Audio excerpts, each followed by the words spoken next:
Hello there and welcome to the Video Game Collectible Show, the show that introduces you to the world of video game merchandise. This episode is part of a mini-series giving you some little tips and tricks on collecting. Now welcome my good friend Balanco, who is going to be teaching you about how to spot fakes. Fakes are the one thing most collectors will come across in their search for the items they desire. The question is though, how does one identify what is fake and what isn't?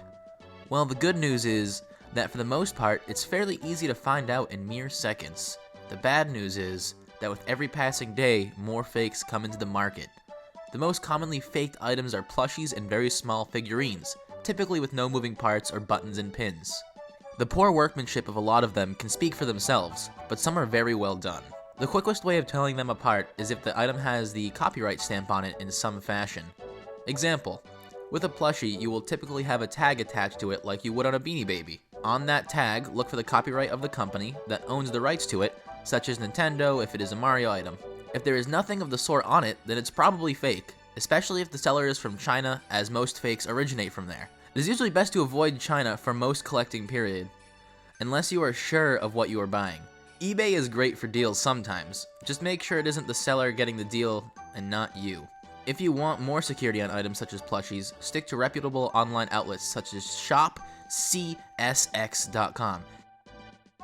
Sometimes you come across promotional items, most will never have a copyright on them. Employee-only statutes, pins, etc. almost never have them. The good news is that these are pretty much never faked. The problem with these items is that since they are uncommon or rare, you might not know what you're looking at. In this case, no copyright stamp doesn't mean anything.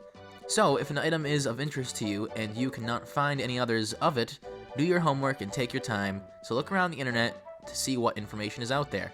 Or ask for help on a collector's forum such as VGMM. Sometimes you might just hit the holy grail and not even realize it until it's gone. Not to appear again for years to come. This has been Balanco, signing out. Love you, Dad.